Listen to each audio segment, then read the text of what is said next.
the aspect of serving God joyfully. आज हम जो विषय शुरू करने वाले हैं वो ये है कि प्रभु की सेवा आनंद के साथ करने के बारे में। When I first became a believer, my first burden was to communicate gospel to people of my own background because I realized they did not know salvation and that is burden for souls. और भाई का जब उद्धार हुआ तो सबसे ज्यादा जो बोझ भाई के हृदय में था कि वो जो भाई के परिवार के लोग हैं, जो जान पहचान के लोग हैं, जो प्रभु को नहीं जानते हैं, उनकी आत्मा के लिए उनको कैसे वचन दूं। After a few years, I had a burden for Christians for them to have a deeper walk with God because I found many Christians very superficial in their walk with God. और फिर उसके बाद कुछ सालों के बाद ये बोझ आया कि जो मसीह लोग हैं, जो नाम के मसीह लोग हैं, उनके पास परमेश्वर के लिए कोई प्रेम नहीं है, उनके लिए भाई के हृदय में बोझ आया। Many years later, a third burden came into my heart. That was for people who are in the ministry to learn to enjoy this ministry, never to complain, argue, or question, but serve God joyfully. और तीसरा बोझ जो भाई के हृदय में काफी दिनों के बाद आया वो ये था, Hmm. जो सेवक लोग हैं वो कैसे कि वो परमेश्वर की सेवकाई को बोझ ना समझे पर उसको बड़े आनंद के साथ उसकी सेवा कर सके। Because the nature of my ministry, I was ministering to different churches, different denominations in India and all over the world. And I found I interacted with a lot of pastors and leaders, and I found so many of them very burdened and not enjoying their ministry. क्योंकि भाई भारत के बाहर भी बहुत सारे सेवकों के साथ भाई की मुलाकात हुई और ये देखा कि वो जो सेवकाई कर रहे हैं वो बड़े बोझ है, उनको बोझ सा लगता है सेवा करना, उसको आनंद के साथ नहीं कर रहे। But a burden, why can't they enjoy this ministry? Because after all, this is a calling from God, and every one of us is called to be His servant. तो ये बात है कि ये तो प्रभु की सेवा जो बड़े आनंद के साथ करने वाली चीज है, क्योंकि हम सबको परमेश्वर ने बुलाया और हमें बुलाया कि हम उसके सेवक हों, उसकी सेवा करें। In fact, every Christian today, I realize, is a servant of God. और ये बात अब समझ में आ रही है कि हम सारे मसीह जितने भी हैं, हम सब प्रभु के सेवक हैं। In 1 Corinthians 13:5, you read there are different kinds of service, but the same Lord.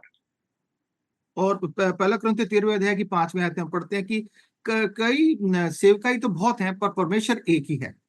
A servant does the will of his master. और सेवक जो है अपने स्वामी की जो इच्छा है उसको पूरा करता है। And all of us as Christians, we want to do the will of God. And that's why we are trying to find out the will of God. And thereby, to do the will of God, we are His servants. और हम सब जो मसीह लोग हैं, हमें प्रभु की इच्छा क्या है वो जानना है, उसकी सेवा करनी है, और इसीलिए हम सब मसीह लोग जो हैं वो सेवक हैं। In the Christian world, somehow we refer to only people who are in the full-time ministry as servants of God. और बहुत से लोग जो अपनी सेवकाई में, जो परमेश्वर की सेवा में हैं, वो अपने नाम के आगे लिखते हैं कि हम पूरे समय प्रभु की सेवा में हैं। But all of us are called to do the will of God as Christians, and therefore every one of us is called to be His servant, meaning to do His will. और हम सभी जो हैं प्रभु की सेवा के लिए बुलाए गए, हम उसके सेवक हैं और हमें बुलाया गया कि हम उसकी इच्छा को पूरा कर सकें। When I was doing work in my office in my profession as an electronics engineer, and I used to do ministry during the weekends and other days, people used to ask me, "Are you full time?" और भाई जब से नौकरी में थे, engineer थे, और जब सेवा करते थे तो लोग जब जनों के पास जाके सेवा करते थे तो लोग पूछते थे कि आप पूरे समय प्रभु की सेवा में ही काम करते हैं? I would say no and yes. भाई कहते थे हाँ भी और ना भी। No, I'm not a full-time servant. That's not the only work I do. I also work as an engineer during the day. But yes, I also serve God. भाई कहते थे कि मैं पूरे समय तो मैं प्रभु की सेवा पूरे समय तो नहीं पूरे समय का सेवक नहीं हूँ, मैं अपनी नौकरी भी करता हूँ, पर हाँ ये है कि मैं प्रभु का सेवक भी हूँ। In fact, I would tell them, yes, I am full-time. बल्कि ये कहते थे भाई कि मैं पूरे समय ही सेवक हूँ। I'm a full-time Christian. I'm not a part-time Christian. If I'm a full-time Christian, I'm a full-time witness. और भाई बताते थे कि मैं पूरे समय का मसीह हूँ, मैं अगर मैं आधे समय का मसीह नहीं हूँ, मैं पूरे समय का मसीह हूँ, इसका मतलब मैं पूरे समय प्रभु की सेवा में ही हूँ। I'm not a Sunday morning Christian. I'm a Christian 24 hours a day. मैं सिर्फ इतवार की सुबह का मसीह नहीं हूँ, मैं 24 घंटे 7 दिन प्रभु का सेवक हूँ। And therefore, all of us are called to be serving God. And when we do that, when we do His will, we must enjoy that ministry. तो हम सबको प्रभु की सेवा के लिए बुलाया गया और जब हम उसकी इच्छा को पूरा करते हैं तो हमारे उसको बड़े आनंद के साथ करना चाहिए। In Romans chapter 14, verse 17, 18, we read, Paul writes, तो रोमियो 14:18 में पौलुस लिखते हैं, For the kingdom of God is not a matter of eating and drinking, but of righteousness, peace, and joy in the Holy Spirit. क्योंकि परमेश्वर का राज्य 17वीं आयत में है, क्योंकि परमेश्वर का राज्य खाना पीना नहीं परंतु धर्म और मिलाप और वह आनंद है जो पवित्र आत्मा से होता है। For whoever serves Christ in this way is pleasing to God and approved by people. और जो कोई इस रीति से मसीह की सेवा करता है वह परमेश्वर को भाता है और मनुष्य में ग्रहण योग्य हो ठहरता है। Whoever serves Christ in this way, in which way? To peace and joy in the Holy Spirit. जो इस तरह से प्रभु इस रीति से मसीह की सेवा करता है वो क्या से किस तरीके से, जो आनंद से और खुशी से प्रभु की सेवा करता है। Just like there are different kinds of service, there are different kinds of servants also. और जिस तरह से अलग अलग सेवकाई है उसी तरह से अलग अलग सेवक भी हैं। There are people who do not know the Lord and yet are serving God. They don't know God, they don't know they're serving God, but they're serving God without their knowledge. कुछ लोग प्रभु को जानते नहीं है और सेवा कर रहे हैं, पर परमेश्वर की सेवा कर रहे हैं बिना परमेश्वर की ज्ञान के ही वो सेवा कर रहे हैं। Because everybody in the world is in God's hands, you can use anyone to fulfill his purpose. क्योंकि परमेश्वर जो है पूरे संसार का स्वामी है, वो किसी को भी अपनी मकसद को पूरा करने के लिए प्रयोग कर सकता है। Examples of such people are, for example, Nebuchadnezzar, whom God referred to as my servant Nebuchadnezzar. उदाहरण के लिए हम ले सकते हैं नबूकदनेस्सर को, जिसको परमेश्वर कहते हैं कि मेरा दास नबूकदनेस्सर। He was worshipping a god called Belteshazzar, but God refers to him as my servant Nebuchadnezzar. और वो तो अन्य जाति था, पर परमेश्वर उसको कहते हैं कि ये मेरा दास नबूकदनेस्सर। Then we read about Cyrus, the Persian king. Isaiah 44:28. God refers to him as my shepherd Cyrus. और फिर साइरस जो राजा था उसको परमेश्वर बोलते हैं मेरा दास साइरस, जो कि उसको परमेश्वर ने प्रयोग किया, अपना दास कहा उसको। They didn't know God. They didn't even know they're serving God, but they were serving God and fulfilling God's purpose. वो परमेश्वर को नहीं जानते थे, पर फिर भी परमेश्वर को बिना जाने ही परमेश्वर के का जो मकसद था उसको पूरा कर रहे थे। Then there were the Egyptian women who gave gold, silver, and clothes to the Egyptian Israelite women when they left Egypt and came. और मिस्री लोग थे जो जब इजरायली लोग मिस्र से छूट के बाहर आ रहे थे तो उन्होंने अपना सोना चांदी कपड़े जो मांगा उनको उन्होंने दे दिया। God told Moses to tell the Israelite women to ask their neighbors, the Egyptian neighbors, for gold, silver, and clothing. And God said, I will move their hearts to give it to you. Exodus 3:21. और निर्गमन 3 उसकी 21वीं आयत में हम देखते हैं परमेश्वर मूसा से कहता है कि इजरायलियों को बोल के अपने जो मिस्री पड़ोसी हैं उनसे बोले कि वो सोना चांदी कपड़े उनको दे दें और मैं उनके हृदय को ऐसा कर दूंगा कि वो सब दे देंगे। They're all fulfilling God's purpose and therefore they were servants of God without even knowing God, without even knowing they're serving God. और वो परमेश्वर का जो मकसद था उसको पूरा कर रहे थे, और ये सब कर रहे थे जब वो परमेश्वर को जानते भी नहीं थे और परमेश्वर की सेवा में कर रहे थे। That's the first category of servants. ये पहली तरीके के सेवक है। Second category of servants are those who know God, they're serving God, but serving God with the wrong motivation. और दूसरे वो हैं जो परमेश्वर को जानते हैं, प्रभु की सेवा भी कर रहे हैं, पर जो सेवा कर रहे हैं वो गलत मनसा से कर रहे हैं। They serve God with the idea of making money out of that service. वो परमेश्वर की सेवा कर रहे हैं पर उसके पीछे उनका मकसद ये है कि किस तरह से हम पैसा कमा लें। In 2 Corinthians 2:17, we read Paul writes about people. He writes, unlike so many, we don't peddle the word of God for profit. और दूसरा कुरिन्थियों 2:17 में कहता है क्योंकि हम उन बहुतों के समान नहीं जो परमेश्वर के वचन में मिलावट करते हैं। And the apostle Peter, he cautioned the elders in the churches in the region of Turkey in 1 Peter chapter 5 from verse 2. और पतरस जो है जो टर्की में जो कलीसियां थी उनको बताते समय उनको समझाता है, पहला पतरस 5वें अध्याय की 2री आयत में, Be shepherds of God's flock under your care, serving as overseers, not because you must, but because you're willing as God wants you to be. तो पतरस ये लिखते हुए कहते हैं कि परमेश्वर के उस झुंड के की जो तुम्हारे बीच में है रखवाली करो, और ये दबाव से नहीं परंतु परमेश्वर की इच्छा के अनुसार, आनंद से और नीच कमाई के लिए नहीं पर मन लगाकर। Not greedy for money, but eager to serve. नीच कमाई के लिए नहीं पर मन लगा के आनंद से उसकी सेवा करनी है। Not lauding to those entrusted to, but being example to the flock. और ये मतलब ये दबाव से नहीं, वो कहता है पर परमेश्वर की इस झुंड की जो तुम्हारे बीच में उसकी रखवाली करो, दबाव से नहीं करना है। And the chief shepherd appears to receive the crown of glory which will never fade away. और जो तुम लोग तुम्हें सौंपे गए हैं उन पर अधिकार न जताओ, वह वरन झुंड के आदर्श बनो और सब प्रधान रखवाला प्रकट होगा। तुम्हें महिमा का मुकुट दिया जाएगा जो मुरझाने का नहीं। To fulfill his purpose, God gives us gifts to do it, to fulfill his purpose. और परमेश्वर अपनी इच्छा को पूरा करने के लिए, अपने मकसद को पूरा करने के लिए हमें दान भी देते हैं उसको पूरा करने का। When he gives gifts, he will not take back. और जब वो दान हमें देते हैं एक बार तो उसको वापस नहीं लेते। That's the nature of God. Romans 8:30 says, those who be called, he justified. और रोमियो 8 में कहता है कि जिन्हें उसने बुलाया उनको धर्मी भी ठहराया। And he justifies the calling by giving the resources to fulfill the calling. हाँ, रोमियो 8:30 में फिर जिसे उसने ठहराया उन्हें बुलाया भी, और जिन्हें बुलाया उन्हें धर्मी भी ठहराया है। He gives us gifts to do the fulfill the call. और जिन्हें धर्मी ठहराया उन्हें महिमा भी दी, और सब जिस काम के लिए उन्हें बुलाया उसको उसके लिए वो दान देते हैं। And Romans 11:29 says his gifts and his call are irrevocable. He will not take back at all. और रोमियो 11:29 में कहते हैं परमेश्वर अपने वरदानों से और बुलावट से कभी पीछे नहीं हटता। But then people who have these gifts somehow tend to use that gift to make money for themselves. पर कुछ लोग ऐसे होते हैं ये परमेश्वर से दान पाने के बाद इस दान का प्रयोग पैसा कमाने के लिए करते हैं। This is not just a 21st century phenomenon. The first century also there are people like that. और ये सिर्फ आज की 21वीं शताब्दी की बात नहीं है, पहली शताब्दी में भी ऐसे ही लोग थे।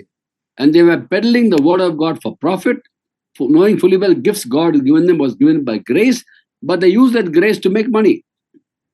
और वो परमेश्वर से उन्हें पता था कि परमेश्वर के अनुग्रह से उन्हें दान मिला हुआ है, पर इस दान को वो पैसा कमाने के लिए प्रयोग कर रहे थे। There are many people like that. बहुत से लोग हैं जो ऐसे होते हैं। That's why Paul said, unlike so many, we don't peddle the word of God for profit. इसलिए पौल पत्र लिखता है कि बहुतों की तरह हम परमेश्वर के वचन में मिलावट नहीं करते। There are also people, we read about them when Paul wrote to the church in Philippi, Philippians chapter 1:15-19. और पत्र फिलिपियों पहला अध्याय 15 से 19 में वो लिखते हैं, पत्र पौलुस लिखते हैं। We read about people who are outside when Paul was in prison in Rome, there were Christians outside the prison sharing the gospel. और जब पौलुस जेल में थे तो कुछ लोग विश्वासी थे जो बाहर थे, और जो वो परमेश्वर का वचन सुना रहे थे लोगों को। Some out of love and goodwill, some out of envy and rivalry, to stir up trouble for Paul while he was in prison. कितने तो डाह और झगड़े के कारण मसीह का प्रचार करते थे, कितने भली मनसा से कर रहे थे, पर वो पौलुस के लिए एक तरीके की समस्या खड़ी कर रहे थे। What a motivation to share the gospel. They wanted the jailer where Paul was in prison, the jailer troubled Paul more in prison, so they were irritating the jailer by sharing the gospel outside the prison. वो किस लिए ऐसा कर रहे थे? क्योंकि उनकी मकसद ये था कि जब वो ऐसा करेंगे तो जो जेलर है पौलुस जो जेल के अंदर है उसको और ज्यादा तंग करेगा। But look at Paul's response to that. पर पौलुस उसका किस तरह से जवाब देते हैं? So what does it matter? Christ is preached, therefore I rejoice. और सो क्या हुआ? केवल वह कि हर प्रकार के verse 18 brother. Philippians 1:15-19, that one place Paul says, what does it matter? Christ is preached, therefore I rejoice. हाँ, तो वहां वो कहता है 18वीं आयत में कहता है चाहे सच्चाई से चाहे प्रकार किसी भी बहाने से करते हैं, मसीह की कथा सुनाई जाती है और मैं इससे आनंदित हूँ और आनंदित रहूंगा भी। He is not feeling bad that they are preaching gospel to create trouble for him. He doesn't mind that. He said, doesn't matter. Christ is preached. I rejoice because of that. वो अब जो इसके वचन सुनाए जाने से जो समस्या पौलुस की बढ़ रही है, वो कहता है मैं उससे कोई परेशानी मुझे नहीं है, मैं उससे आनंदित हो रहा हूँ। So there are servants of God who know God, who preach the gospel, who serve God but with the wrong motivation, and they can't have the joy of serving God.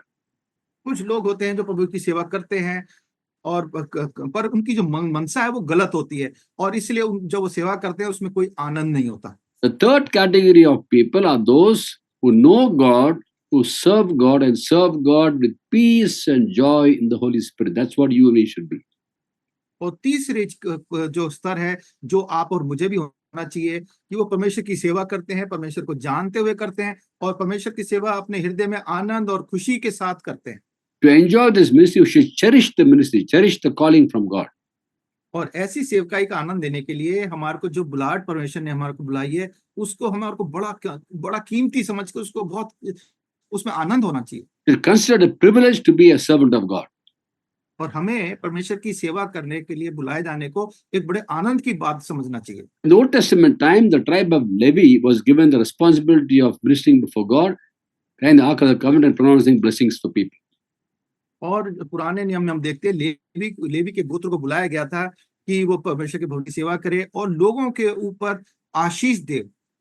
They were not given physical land in the land of Canaan. और उनको कनान देश में उनको कोई जगह नहीं मिली, जमीन नहीं मिली थी। God told them, I'll be the inheritance, I'll be the possession, you shall give no possession in the land. और परमेश्वर ने उनको बोला, मैं तुम्हारा निज भाग हूंगा, तुम्हारे को इस कनान देश में कोई अलग से जगह नहीं मिलेगी। Then Joshua 18 chapter verse 7 we read, the Lord tells them, the priestly service of God is your inheritance. और यहोशू 18:7 में हम पढ़ते हैं, और लेवियों का तुम्हारे मध्य में कोई भाग न होगा, क्योंकि यहोवा का दिया हुआ याजक पद ही उनका भाग है। In other words, you consider the inheritance a privilege to be a servant of God, serving God. और दूसरी तरह से हम देख सकते हैं, कह सकते हैं कि लेवियों को ये आदर मिला कि ये उनको ये आदर, उनको दान मिला कि परमेश्वर की सेवा कर सकते हैं। 1 Corinthians 3rd chapter verse 9 says, we are co-laborers with God, we are fellow workers with God. What a privilege to be a fellow worker with God. और पहला कुरिन्थियों 3:9 में हम देखते हैं कि हम परमेश्वर के सहकर्मी हैं। कितनी आनंद की बात है, कितने आदर की बात है कि हम परमेश्वर के सहकर्मी हैं। We should value this service, value doing the will of God. हमें इस सेवा को की कीमत समझनी चाहिए और इसकी बहुत इसकी कीमत को हमारे को समझ में आना चाहिए। At the point of time we turn to Christ, we all have our own desire, our own ambition, our own will, being humans. मनुष्य हैं, जब परमेश्वर हमें बुलाते हैं तो हमारी अलग अलग इच्छाएं होती हैं, अलग अलग योजनाएं होती हैं, हमारे अलग प्लान होते हैं। Once you turn to Christ, we replace our will with God's will and enjoy doing so, not complain, Lord, what about my will, what about my needs? God will take care of all our needs. पर जब एक बार हम परमेश्वर के पास आ जाते हैं तो हम फिर अपनी इच्छाओं को हम ये नहीं कह सकते, प्रभु मेरी योजना ये थी, मैं तो ये करना चाहता था, मेरा क्या होगा। एक बार हम परमेश्वर के पास आ जाते हैं, परमेश्वर अपने आप हमारी इच्छाओं को, हमारी जो जरूरतें हैं उसको वो ध्यान रखते हैं। Our attitude towards serving God is very, very important. We consider it a privilege to be a servant of God, a fellow worker of God. और इसी हमारे को बड़ी लगन से परमेश्वर की सेवा करनी है, और बड़े आदर की बात है कि परमेश्वर हमारे को अपनी सेवा के लिए बुलाते हैं। In fact, 1 Peter 4:11, Peter writes to Christians and says, if anyone speaks, he must do the one speaking the very words of God. और पहला पत्रस 4 में उसकी 11वीं आयत में पत्रस लिखते हुए कहते हैं कि यदि मसीह के द्वारा परमेश्वर की यदि कोई बोले तो मानो परमेश्वर का वचन है, और कोई सेवा करे तो उसे शक्ति से करे जो परमेश्वर उसे देता है। The words we speak should be what God gives us, and they'll be powerful words. और हमें जो वचन हमारे को दिए जाते हैं, वो हमें परमेश्वर के वचन जो दिए जाते हैं उसको परमेश्वर के वचन समझ के बोलना चाहिए, उससे बड़ी सामर्थ है। Psalm 107 verse 20 says, he sent forth his word and healed. और भजन 107 उसकी 20वीं आयत में कहता है, वो अपने वचन भेजता है और चंगाई भेजता है। Please don't be surprised when you share the word of God, we speak God's word, as people hear that they might get healed. God can do it because there's power in God's word. The gospel is the power of God. और कई बार हम जब वचन दिए जाते हैं, लोग प्रचार करते हैं, लोग चंगे हो जाते हैं, क्योंकि परमेश्वर के वचन में चंगाई है, सामर्थ है। It's very important that when we receive the word of God, we first of all study God's word, obey God's word, and then share God's word. तो जब हम परमेश्वर का वचन बांटते हैं, उससे पहले बहुत जरूरी है कि परमेश्वर के वचन को पढ़ें, उस पर अध्ययन करें और उसकी आज्ञा माने, और फिर उसको हम बांटें। In Ezra chapter 7 verse 10, the Bible talks about Ezra. He studied God's word, observed God's word, and taught God's word. और एजरा के बारे में लिखा है उसके कि वो परमेश्वर के वचन को पढ़ता था, अध्ययन करता था और उसको प्रचार करता था। Now, when we serve God, let's understand our motivation to serve God should be the love for God. इसलिए हमारे को समझना चाहिए कि हमारे को जो प्रोत्साहन, जो हमारी सेवा करने के पीछे जो हमारा मनसा है, वही होना चाहिए कि हम परमेश्वर को प्रेम करें। When you serve God, He'll call us to serve His people, and when you serve His people, we do it out of love. और परमेश्वर की सेवा के लिए हम बुलाया गया, परमेश्वर ने बुलाया कि हम उसके लोगों की सेवा करें, और जब हम उसके लोगों की सेवा करें तो उसको प्रेम से करें। In 2 Corinthians 5:14, Paul writes, the love of God compels me. I'm constrained by the love of God to share. दूसरा कुरिन्थियों 5:14 में वो कहता है, परमेश्वर मसीह का प्रेम हमें विवश कर देता है, इसलिए कि हम ये समझते हैं कि जब तक इस सब एक के लिए मरा तो सब, तो हमें परमेश्वर का प्रेम हमें विवश कर देता, वो कहता है। Our love for God is manifest in at least two ways.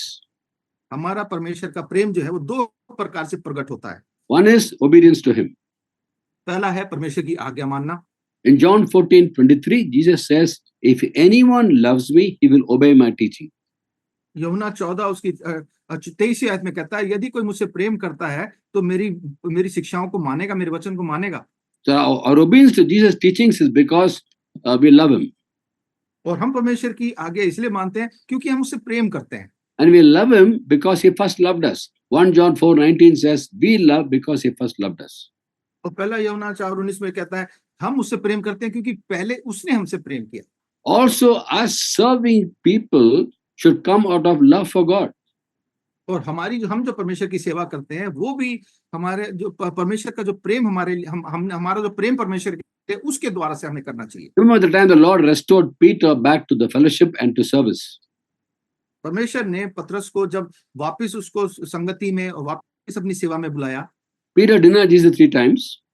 और पतरस ने प्रभु यीशु मसीह का 3 बार अंगीकार कर पहचानने से मना कर दिया। And after that, after Christ rose from the dead, and then these people went back fishing. We read in the book of John, chapter 21, where the Lord is by the Sea of Tiberias preparing breakfast for them. और यूहन्ना 21 में जब प्रभु की मृत्यु के बाद ये सारे जाके मछली पकड़ने के लिए सीस में चले जाते हैं और प्रभु यीशु मसीह किनारे पे उनके Peter लिए comes to the shore. Peter comes to the shore. और पतरस किनारे पे आते हैं। The Lord asked Peter, "Do you love me more than this?" और प्रभु यीशु मसीह पतरस से पूछते हैं कि पतरस, क्या तू मुझसे इनसे ज्यादा प्रेम करता है? Probably meant the fish because he had gone back fishing, and here Jesus preparing breakfast of fish, and he asked, "Do you love me more than these fish?" और उसने सोचा कि प्रभु मैं चला गया था और प्रभु मछली बना रहे हैं और शायद प्रभु पूछ रहे हैं कि क्या तू मुझे इस मछली से ज्यादा प्रेम करता है? And Peter said, "You know I love you, Lord." और पतरस कहता है, प्रभु आप जानते हैं कि मैं आपसे प्रेम करता हूँ। The Lord says, "Feed my sheep, और प्रभु ने उससे कहा, मेरी भेड़ों को चरा। feed my lambs." Second time again, "Do you love me?" "I love you, Lord." "Feed my sheep." Third time, "Do you love me?" "I love you, Lord." "Take care of my sheep." और फिर दूसरी बार पूछते हैं कि मुझे प्रेम करता है तो मेरी मेमनों की रखवाली को चरा।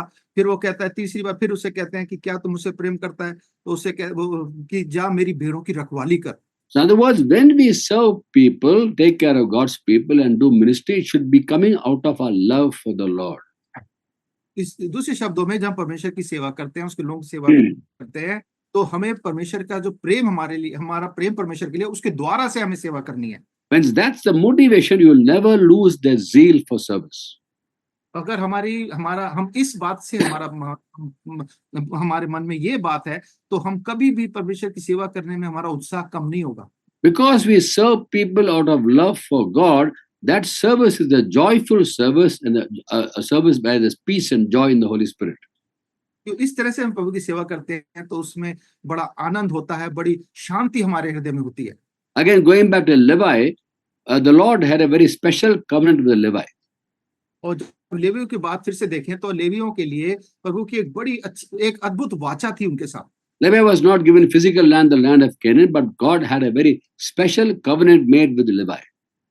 और लेवियों को कनान देश में अलग से तो कोई जगह नहीं मिली थी, पर उनके साथ परमेश्वर ने एक बड़ी अद्भुत वाचा बांधी थी। In Micah chapter 2, 5-7 we read. Mika दूसरा अध्याय 5 से 7 में हम पढ़ते हैं। I think it's Malachi, I think. Malachi or Micah. Just check it out, brother. Malachi chapter 2, 5-7. अच्छा, मलाकी की पुस्तक उसका 5 दूसरा अध्याय 5 से 7, Where God says, "My covenant with him is a covenant of life and peace, and I gave them to him." हाँ, और मेरी जो वाचा उसके साथ बंधी थी वह जीवन और शांति की थी और मैंने ये इसलिए उसको दिया This call for reverence, he revered me and stood in awe of my name. कि वह भय मानता रहे, और उसने मेरा भय मान भी लिया। True instruction was his mouth, nothing false was found upon his lips. और उसको मेरी सच्ची व्यवस्था कंठित थी और उसके मुंह से कुटिल बात ना निकली थी। He walked with me in peace and uprightness and turned many from sin. वह शांति और सिधाई से मेरे संग चलता था और बहुतों को अधर्म से लौटा ले आया था। For the lips of a priest ought to preserve knowledge, and from his mouth men should seek instruction, because messenger of the Lord Almighty. याजक को चाहिए कि वह अपने होठों से ज्ञान की रक्षा करे और लोग उसके मुंह से व्यवस्था पूछे, और क्योंकि वह सेनाओं के यहोवा का दूत है। Today, every Christian is called to be the priest of God. आज हर मसीह को बुलाया गया है कि वो परमेश्वर के लिए एक याजक का काम करे। We're all priests of God. हम सब परमेश्वर के लिए याजक हैं। There are 5 ministries given to the church in the first century: apostles, prophets, evangelists, pastors, teachers, to prepare God's people for works of service. और ये 5 सेवकाई जो पुराने समय में परमेश्वर ने अपने लोगों को दी थी, कोई शिक्षक है, प्रेरित है, चंगाई करने वाला है, और इस तरह से 5 सेवकाई जो थी वो मिली थी। But priesthood is not mentioned there. Priesthood is for all Christians. We're all priests. पर इन 5 सेवकाई में याजक की सेवकाई नहीं थी, क्योंकि हर एक आदमी जो है परमेश्वर का जो सेवक है वो याजक है। We intercede on behalf of people to God, and we intercede on behalf of God to people also. We listen to God and speak to people. हम परमेश्वर से लोगों की तरफ से बिचवई का काम करते हैं, और लोगों को परमेश्वर के लिए उनके बीच में भी हम बिचवई का काम करते हैं। So this covenant with Levi is also for Christians. तो ये जो याजकों की जो वाचा है, लेवियों की जो वाचा है, वो हर एक मसीह के लिए भी है। This call for reverence. We're called to revere Him, and He gives us life and peace when we revere Him. हमें उसके आदर के लिए बुलाया गया, और जब हम उसकी आदर करते हैं, हमारे को जीवन और शांति हमारे को मिलती है। And God writes His word in our hearts and minds, and we're called to be faithful to the word that He puts in our hearts. और परमेश्वर हमारे को विश्वासी योग्य होने को बुलाया, और जब हम विश्वासी योग्य रहते हैं, परमेश्वर अपना वचन हमारे हृदय में, हमारे मनों पे लिख देता है। And first, to serve Him, He gives all the resources we need. The most important thing is the right motivation for serving God.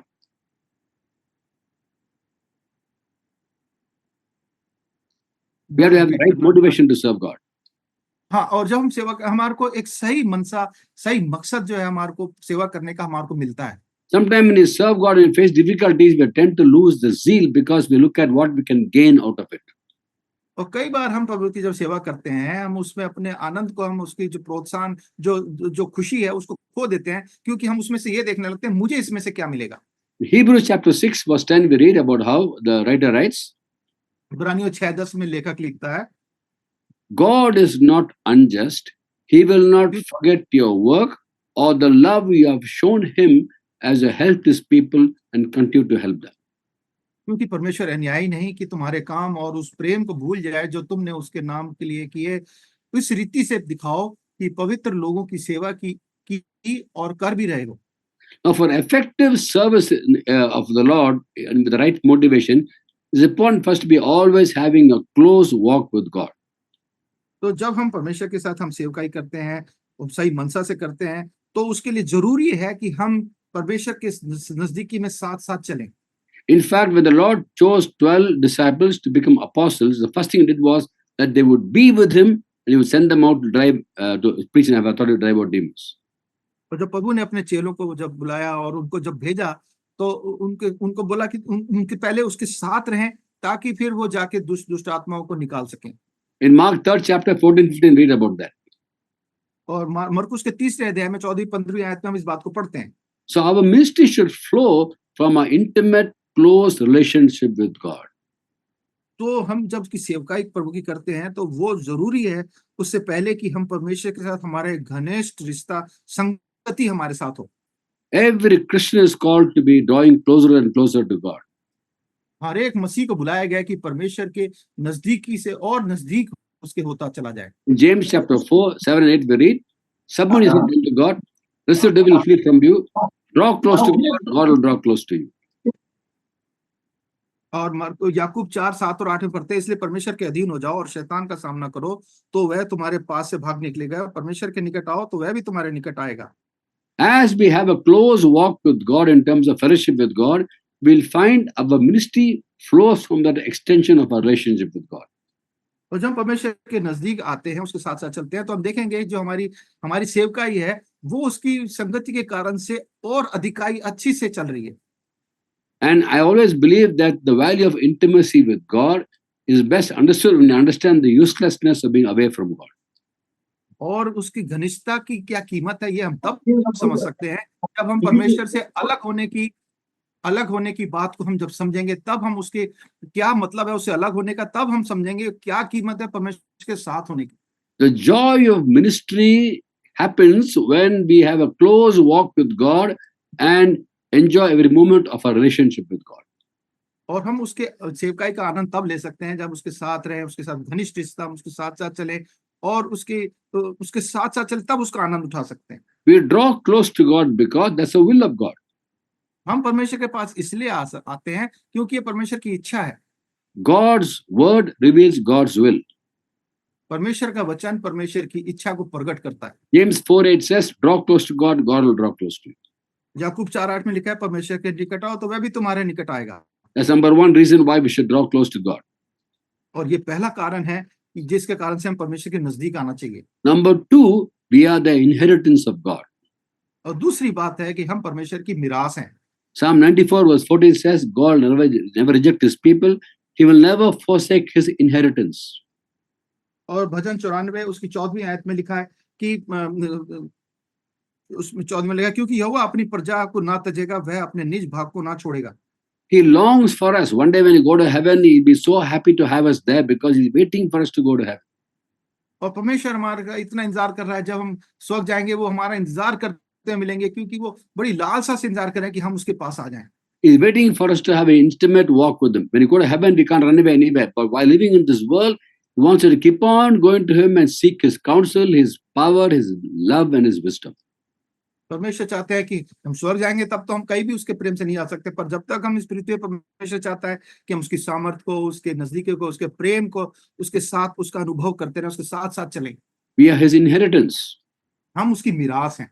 Not only that, as we walk with him closely, then what happens is we can have access to what he speaks to us and to go and tell people in the ministry. और तीसरी बात होती है कि जब परमेश्वर के साथ नजदीक रहते हैं तो हमें ये इस बात की पहुंच हो जाती है कि परमेश्वर हमसे क्या कहना चाहते हैं और हमें क्या चाहते हैं कि हम दूसरों को जाके अपनी सेवकाई में बताएं। We are called to be his friends. हमें बुलाया गया कि हम उसके मित्र बने। If we as friends, we put his concerns far above our own needs. और हम जब उसके मित्र बनते हैं तो हम उसकी चिंताओं को, उसके मकसद को, अपनी चिंताओं और काम से उसको महत्व देते हैं। The Lord told the apostles in John chapter 15 verse 15, I no longer call you servants because servant does not know his master's business. Instead I've called you friends. For everything I've learned from the Father I have made known to you. यूहन्ना 15:15 में प्रभु यीशु मसीह कहते हैं, अब से मैं तुम्हें दास ना कहूंगा, क्योंकि दास नहीं जानता कि उसका स्वामी क्या करता है, परंतु मैंने तुम्हें मित्र कहा है, क्योंकि मैंने जो बातें अपने पिता से सुनी वे सब तुम्हें बता दी। Next verse it says, you did not choose me, but I chose you. Upon you go and bear fruit that will last.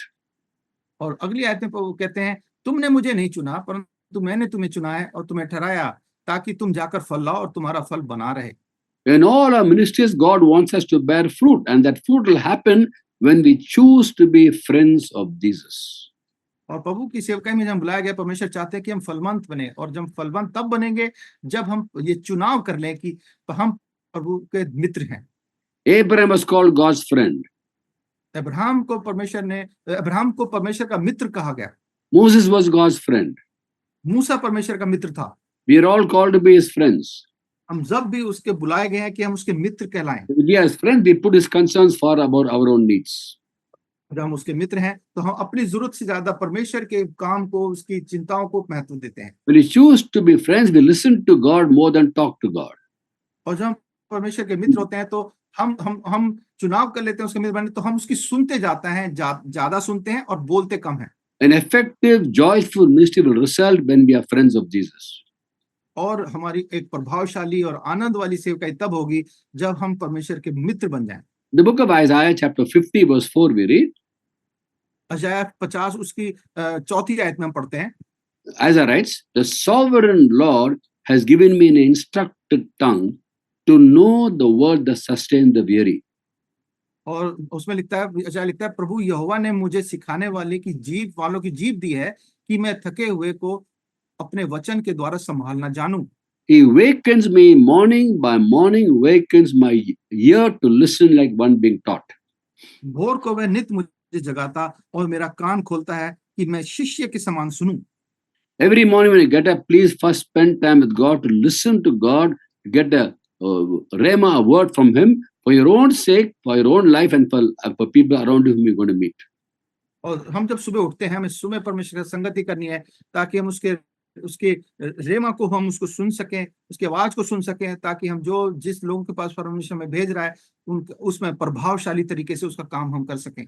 Before we face people, we face up to God इससे पहले लोगों का सामना करें, परमेश्वर का सामना करें and listen to God. और उसकी सुने। And once He speaks to us, we go and share with people with the love of God. और एक बार जब हम उसकी सुन लेते हैं, हम लोगों को जाके वो बात बताते हैं। वो इसलिए ऐसे बताते हैं परमेश्वर के प्रेम के साथ। The truth has to be spoken in love. ये जो सच्चाई है वो प्रेम से हमें बतानी है। And this love again comes from a closeness, intimacy with God. और ये प्रेम तब आएगा जब हम परमेश्वर के साथ घनिष्ठ संगति में उसके साथ साथ रहेंगे। In John chapter 17, verse 26, the Lord told the Father in heaven when He prayed, यूहन्ना 17:26 में प्रभु यीशु मसीह ने जब प्रार्थना करी तो अपने पिता से बोला, I have made you known to them, and I will continue making you known, that the love you have for me will be in them, and I myself will be in them. और मैंने तेरा नाम उनको बताया और बताता रहूंगा कि जो प्रेम तुझको मुझसे था वह उनमें रहे और मैं उनमें रहूं। Now, this He said in the last 1 week of His physical life on this earth. और ये जब प्रभु की पृथ्वी पे आखिरी जो एक हफ्ता था पृथ्वी पे, उस समय प्रभु ने ये बात कही। I made you known to them, I'll continue to make you known to them. The Lord is going to be crucified in a few days. How can He keep on making them known? और कहता तूने मुझे बताया और मैं इन्हें बताता रहूंगा कि उसको थोड़ा समय था उसमें, कहता मैं कैसे इनको पूरा बताऊं। That means after going back to God the Father, He received from the Father promised Holy Spirit, whom He pours out upon His people. So through the Holy Spirit's fellowship, we can have the love of God in us. और प्रभु को पता था कि जब वापस जाएंगे फिर पवित्र आत्मा जी को भेजेंगे और उस संगति के साथ वो हमारे को सारी बातें हमें बताएगा। So every Christian is called to have a close, intimate walk with God, and our joyful ministry will flow from that intimacy with God. तो हमें हर एक मसीह को बुलाया गया कि परमेश्वर की सेवकाई के लिए हम आनंद के साथ उसकी सेवकाई करें, और जब उसकी संगति में रहेंगे, उसकी आज्ञा मान के चलते रहेंगे, तो हमारा सेवकाई जो है वो फलवंत और आनंद से भरी हुई होगी। We must cherish this ministry, thank God for the ministry, and never argue, complain, or question God. तो हमें परमेश्वर की जो सेवकाई मिली है उसका बड़ा आनंद लेना चाहिए और उसमें कभी शिकायत करना, रोना धोना नहीं करना चाहिए। Please remember, every one of you is called to serve God. याद रखें, हम सबको परमेश्वर ने बुलाया कि हम उसकी सेवा करें। A servant does the will of the master. You are called to do the will of the master, and therefore you are a servant. And I'm a servant. All of us are servants. सेवक को बुलाया गया कि अपने स्वामी की इच्छा को पूरा करे, और आप और मैं सब सेवक हैं, हमें उसकी इच्छा को पूरा करना है। I'll carry on next week on this theme, because this is a very relevant theme for every one of us. And never look down upon yourself and feel bad that when you serve God, you have difficulties. Because when you serve God, you will have difficulties. We have to face them. हम इस विषय को अगले हफ्ते और आगे देखेंगे, क्योंकि बहुत महत्वपूर्ण विषय है और हम सबसे संदर्भ रखता है। क्योंकि हम सब सेवा करते हैं तो हमारे कुछ समस्या आती है, ये जरूर आएगी सेवकाएं, तो कैसे हमारे को इसमें चलते जाना है, प्रभु की सेवा करते रहना है, इस विषय को हम और देखेंगे। We'll talk about how the resources God has given us to serve Him effectively. He gives us everything we need, and we receive them. We can serve God effectively and joyfully. हम उन सारे साधनों को देखेंगे जो परमेश्वर हमें उपलब्ध कराते हैं कि हम उसकी सेवा प्रभावशाली रूप से कर सकें, और क्योंकि परमेश्वर हमें सेवा के लिए बुलाते हैं तो हमारे को सारी चीजें उपलब्ध भी कराते हैं। God bless you. परमेश्वर हम सबको आशीष दे।